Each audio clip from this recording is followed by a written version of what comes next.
راست آپ کو لے چلیں گے. وزیر اعظم عمران خان اس وقت خطاب کر رہے ہیں. سب سے بات چیت کرنے کے لیے، کیونکہ آپ فیوچر ہیں پاکستان کے، بلوچستان کے، اور میں یہ سمجھتا ہوں کہ آج تک دنیا کی تاریخ میں کسی نے ترقی کی نہیں جب تک اس نے اپنے انسانوں کے اوپر سرمایہ کاری نہیں کی. اور سرمایہ کاری کا مطلب ان کو تعلیم نہیں دی.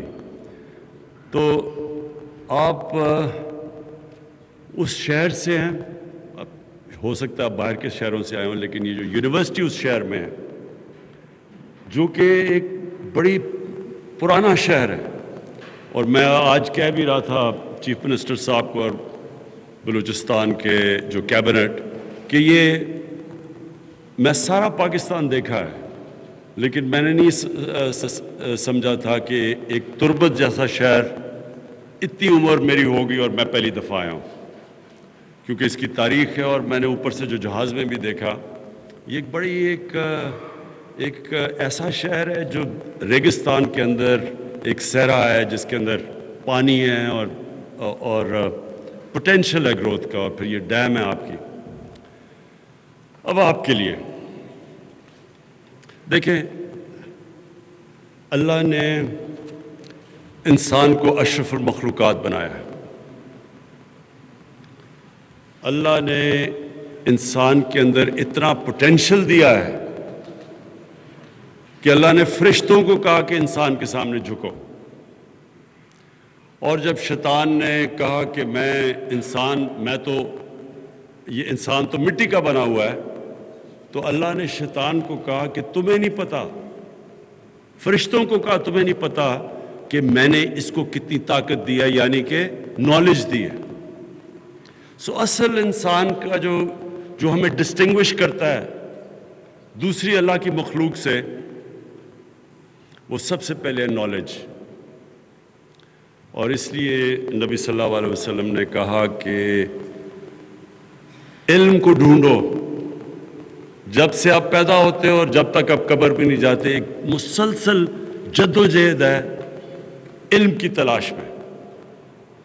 اور اگر آپ مسلمانوں کا سویلائزیشن دیکھیں تو اس کی بنیاد رکھی گئی تھی مدینہ کی ریاست میں، اور مدینہ کی ریاست میں کئی اصول نبی صلی اللہ علیہ وسلم نے بنائے تھے، جس میں انسانیت تھی کہ پہلی دنیا کی تاریخ کی فلاحی ریاست بنی تھی. پھر اس میں انصاف تھا، سب قانون کے سامنے ایک برابر تھے. اس کے علاوہ انہوں نے جب جنگ بدر کے بعد قریش کے قیدی آئے تو انہوں نے ایک ایسی چیز کی جو انہوں نے بنیاد رکھ دی تعلیم علم کی تلاش کی. انہوں نے کہا اور مسلمانوں کے پاس اس وقت سب کے پاس ہتھیار بھی نہیں تھے. 313 میں کئی ہتھیاروں کے بغیر لڑے تھے، غریب تھے اس وقت، ہجرت کر کے آئے تھے مکہ سے، بالکل کچھ بھی ان کے ساتھ کوئی دولت پیسہ نہیں تھا. ویسے بھی زیادہ تر غریب طبقہ تھا جو شروع میں نبی صلی اللہ علیہ وسلم کے ساتھ چلا. تو انہوں نے تب کہا کہ جو بھی مکہ کا قیدی آپ واپس کریں گے، بجائے پیسے لینے کے، اگر وہ 10 مسلمانوں کو پڑھا لکھا دے گا وہ آزاد ہے. یعنی اس کا کانسیپٹ دیکھو کیا تھا کہ انہوں نے پیسے سے زیادہ تعلیم کو ترجیح دی. پیسے بھی لے سکتے تھے، انہوں نے کہا نہیں، اس سے زیادہ ضروری، پیسے سے زیادہ اوپر کہ آپ 10 مسلمانوں کو پڑھا لکھا دیں. اور وہ وجہ تھی کہ اگلے کئی 100 سال تک جو مدینہ کی ریاست میں جو فاؤنڈیشن انہوں نے رکھی تھی، جو بنیاد رکھی تھی، کئی 100 سال تک سارے دنیا کے ٹاپ سائنٹسٹ مسلمان تھے. اور ایک سویلائزیشن جو دنیا کو لیڈ کیا، امامت کی، اس نے دنیا کی امامت کی، اور وہ بھی کئی 100 سال تک. تو وہ اس لیے انہوں نے امامت کی دنیا کی، کیونکہ تعلیم میں وہ سب سے آگے تھے. آج ہم پیچھے رہ گئے ہیں، اور ہمارے جو علاقے بھی، اب پاکستان دیکھ لیں، ہمارے علاقے بھی جو پیچھے رہ گئے ہیں وہاں سب سے کم تعلیم. تو میری پوری کوشش ہے کہ ہمارے جتنے علاقے پیچھے رہ گئے ہیں ان کے اوپر ہم سب سے زیادہ توجہ دیں. بلوچستان کو ہم کبھی بھی بلوچستان میں اتنی زیادہ فنڈنگ نہیں کی گئی جو ہماری حکومت میں کی گئی ہے, اور اس کی وجہ یہ کہ بلوچستان پیچھے رہ گیا. اور آپ کے لیے بڑا امپورٹنٹ ہے کیونکہ آپ فیوچر لیڈرز ہیں بلوچستان کے. آپ کے اوپر آپ وہ انٹلیکٹ ہے جس نے بلوچستان کو اوپر اٹھانا ہے, اور اس لیے انشاءاللہ ہم پوری چیف منسٹر کے ساتھ مل کے ہم پورا زور لگائیں گے کہ ہم آپ کی ہر طرح مدد کریں, اور خاص طور پہ تعلیم کے اندر.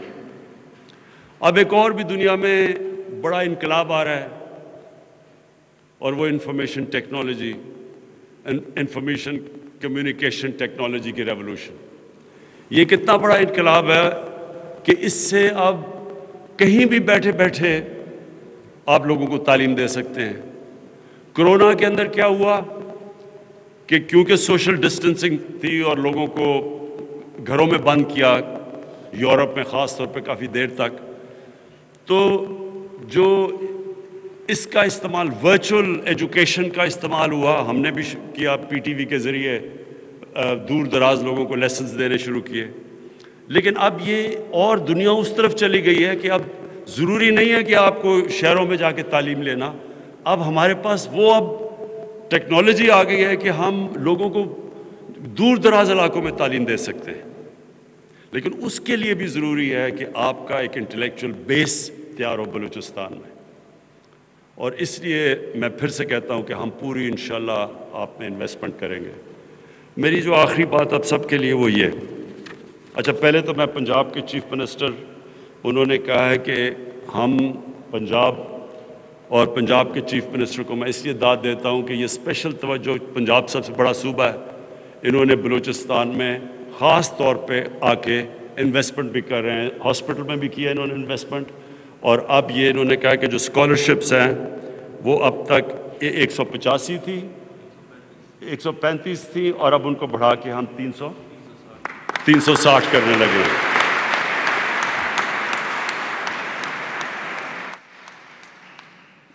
اور یہ اس لیے بھی میں پنجاب کے چیف منسٹر کو داد دیتا ہوں کہ میں یہ چاہتا ہوں کہ ہمارا ملک ایک صحیح معنی میں فیڈریشن بنے.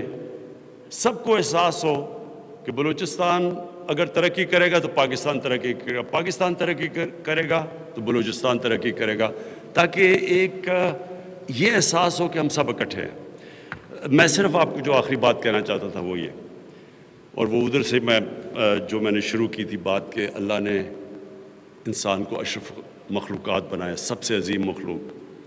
آپ سب کو ایک چیز میں کہتا ہوں, انسان جو خواب دیکھ سکتا ہے, جو بھی آپ چیز پکچر کر سکتے ہیں وہ ہو سکتی ہے. اتنی اللہ نے آپ کو طاقت دی ہے. پہلے انسان نے خواب دیکھی چاند پہ پہنچنے کے لیے, کئی دہائیوں تک لوگوں نے مذاق اڑایا کہ یہ ہو ہی نہیں سکتا. مجھے یاد ہے میں جب بڑا ہو رہا تھا, ہمیں کوئی کہتے تھے کہ جی کبھی کسی نے کہا جی اگر چاند پہ پہنچ گیا انسان تو دنیا ختم ہو جائے گی, قیامت آ جائے گی. اس طرح کی چیزیں سنتے تھے. جو بھی انسان نے اچیو کیا پہلے وہ پکچر کرتا ہے. تو آپ سب کو یہ پتہ ہونا چاہیے کہ اللہ نے آپ. وزیر اعظم عمران خان تربت میں تقریب سے خطاب کر رہے ہیں. انہوں نے کہا کہ پاکستان کے پیچھے رہ جانے والے علاقوں میں تعلیم کا فقدان ہے, پیچھے رہ جانے والے علاقوں کو ترجیح دینا چاہتے ہیں. ماضی میں کبھی بھی بلوچستان کو ترجیح نہیں دی گئی. بلوچستان کے عوام کی ہر طرح سے مدد کریں گے. انسانوں پر سرمایہ کاری کرنے کا مطلب تعلیم پر سرمایہ کاری کرنا ہے. نوجوان پاکستان کا مستقبل ہے. پنجاب حکومت بلوچستان آ کر اسپتال بنا رہی ہے. ان کو داد دیتا ہوں. بلوچستان ترقی کرے گا تو پاکستان ترقی کرے گا, اور انفارمیشن ٹیکنالوجی نے دنیا میں انقلاب برپا کر دیا ہے. اللہ نے اتنی طاقت دی, انسان جو خواب دیکھتا ہے وہ پورا کر سکتا ہے. تو وہ جو سفر ہے اس میں بڑی بڑی مایوسیاں آپ کو سامنے کرنا پڑتی ہیں, لیکن انسان جب تک ہار نہیں مانتا, یہ یاد رکھیں, جب تک ہار نہیں مانتا اور ہر مشکل سیکھتا ہے, انسان کچھ بھی کر سکتا ہے. ہر برے وقت سے سیکھتا ہے. جو بھی آپ کے لیے برا وقت آتا ہے وہ اللہ ایک آپ کو موقع دیتا ہے سیکھنے کے لیے کہ یہ کیوں برا وقت آیا. اور آپ جب یونیورسٹی میں پڑھ رہے ہیں تو آپ میں یہ زیادہ کیپیبلٹی ہے کہ تجزیہ کریں صحیح طرح کہ میری سے کیا غلطی ہوئی. کیوں غلطیاں تو انسان کرتا ہے, لیکن یونیورسٹی ایجوکیشن کی جو خاص بات یہ ہوتی ہے وہ آپ میں یہ صلاحیت پیدا کر دیتا ہے یہ دیکھنے کے لیے کہ میں نے غلطی کیا کی. اس کی پھر وہ نشاندہی کرتے ہیں آپ, پھر وہ غلطی دور کرتے ہیں, پھر محنت کرتے ہیں, اور جب آپ پھر محنت کر کے کھڑے ہوتے ہیں اب پہلے سے اور زیادہ طاقت آ جاتی ہے آپ میں, پھر اور آپ اوپر چلے جاتے ہیں. اور تو یہ ہوتا ہے زندگی کا سفر. آپ مشکل وقت آتا ہے, گرتا ہے انسان, تجزیہ کرتا ہے, اپنی غلطی کی نشاندہی کرتا ہے, پھر محنت کرتا ہے, اور پھر جب وہ آتا ہے تو اس پہلے سے اور اوپر چلا جاتا ہے. تو زندگی اس طرح سائیکلز میں جاتی ہے, کبھی اسٹریٹ لائن میں نہیں جاتی. برا وقت سیکھا, غلطی دور کی, پھر اور اوپر, پھر کھڑا ہوتا ہے اور اوپر. اس طرح کر کے انسان کا زندگی کا سفر ہوتا ہے, اور اس کو سٹرگل کہتے ہیں, جدوجہد کہتے ہیں. اور جو اوپر جاتا ہے اس میں جو سب سے بڑی صفت ہوتی ہے وہ یہ کہ وہ برے وقت سے ڈرتا نہیں, وہ ہار نہیں مان جاتا, وہ گیو اپ نہیں کر دیتا, وہ سٹرگل کرتا رہتا ہے. اور جو بھی انسان جس نے دنیا میں بڑا کام کیا ہے وہ اسی پروسیس سے گزرا ہے. کوئی دنیا میں شارٹ کٹ نہیں ہوتا, شارٹ کٹ کوئی نہیں ہوتا. میں چھوٹا تھا جب ہم کرکٹ کھیلتے تھے شروع میں, تو یہ سارے جتنے بھی میری طرح کے ٹین ایجرز تھے جو بڑا پاکستان کے لیے کھیلنا چاہتے تھے, بڑی کرکٹ کھیلنا چاہتے تھے, تو ہم سب کی ایک یہ خواب ہوتی تھی کہ ہم میچ دیکھنے گئے, میچ میں انہوں نے کسی کو چوٹ لگ گئی, انہوں نے کہا جی کوئی کراؤڈ میں سے کوئی آدمی ہے جو آ کے 11واں پلیئر بن سکتا ہے. میں ہاتھ کھڑا کرتا ہوں, وہ مجھے میچ کھلا دیتے ہیں, اس کے بعد میں سٹار بن جاتا ہوں. ایسی چیزیں صرف فیری ٹیلز میں ہوتی ہیں, اصل لائف میں اس طرح ہوتا نہیں ہے. زندگی وہ ہوتی ہے جو ایک پروسیس کے ذریعے چلتی ہے. ایک مشکل وقت سے آپ نکل کے, ہر مشکل وقت سے جب آپ نکلتے ہیں آپ اور تکڑے ہو جاتے ہیں. تو میں صرف آپ کو یہ کہنا چاہتا ہوں کہ جو بھی آپ بننا چاہتے ہیں آپ بن سکتے ہیں. جو بھی آپ خواب دیکھتے ہیں ادھر آپ پہنچ سکتے ہیں. صرف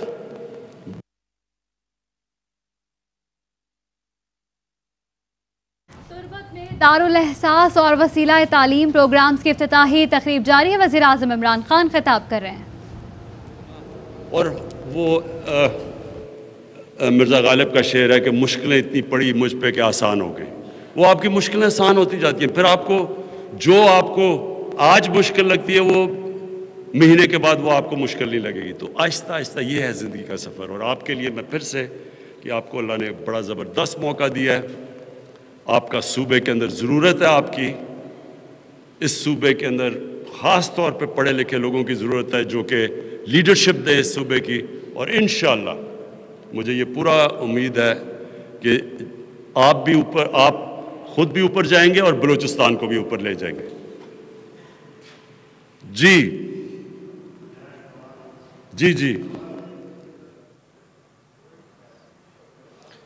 پنجاب حکومت دارالاحساس اور وسیلہ تعلیم پروگرامز کی افتتاحی تقریب تربت میں جاری ہے اور وزیر اعظم عمران خان خطاب کر رہے تھے. انہوں نے کہا کہ پاکستان کے پیچھے رہ جانے والے علاقوں میں تعلیم کا فقدان ہے اور ان علاقوں کو ترجیح دینا چاہتے ہیں. ماضی میں کبھی بھی بلوچستان کو ترجیح نہیں دی گئی. بلوچستان کے عوام کی ہر طرح سے مدد کریں گے. انہوں نے کہا کہ بلوچستان ترقی کرے گا تو پاکستان ترقی کرے گا. پنجاب حکومت کا بلوچ طلبہ کے وظائف میں اضافہ خوشائند ہے. دنیا میں کوئی بھی شارٹ کٹ نہیں ہوتا. وفاق کی مضبوطی کے لیے تمام اکائیوں کی ترقی ضروری ہے. انفارمیشن ٹیکنالوجی نے دنیا میں انقلاب برپا کر دیا ہے. نوجوان پاکستان کا مستقبل ہیں. پنجاب حکومت بلوچستان آ کر اسپتال بنا رہی ہے, ان کو داد دیتا ہوں. وزیر اعظم عمران خان ایک روزہ دورے پر تربت پہنچے ہیں. وہاں پر دارالاحساس اور وسیلہ تعلیم پروگرامز کی افتتاحی تقریب میں انہوں نے شرکت کی ہے, جس سے خطاب کرتے ہوئے انہوں نے کہا کہ پیچھے رہ جانے والے علاقوں کو ترجیح دینا چاہتے ہیں. ماضی میں کبھی بھی بلوچستان کو ترجیح نہیں دی گئی.